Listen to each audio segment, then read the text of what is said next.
बैठा हम लोग कहाँ भैया बैठा है हमार भैया हमार भैया बैठा है आप कहाँ पे सैया कहोगा अच्छा अच्छा और अच्छा लगी हाँ खाने का फरमाइश क्या है तो इस तरह घुमा न जइया बुलाना जल्दी ससुराल में जाकर ऐसा न ले बुलाना जल्दी ससुराल में तू जाकर ऐसा न ले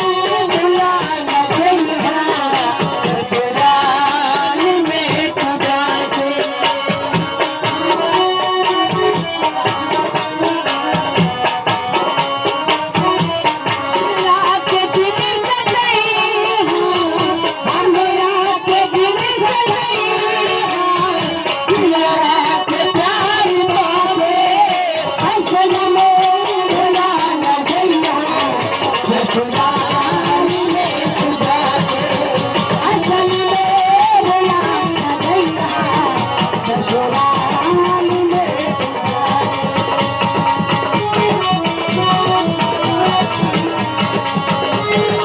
हेलो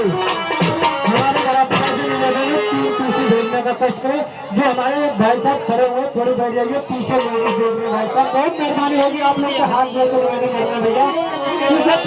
लेडीज भी देख रहे हैं आप लोग भी देखिए वो भी देख रहे हैं जब गाँव तेरा आई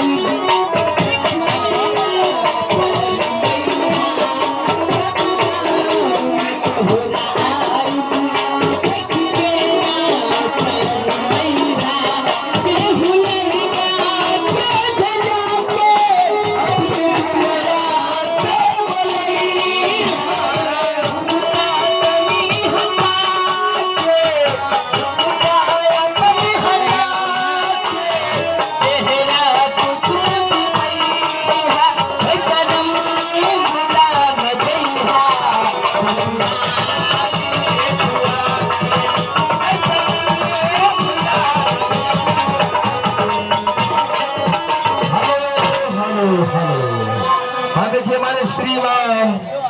गया प्रसाद ग्राम सही के रहने वाले यानी कंपनी के मालिक ये कुछ को 10 रुपया दे रहे हैं हजार कम में काम निकला गया था वो काम नहीं है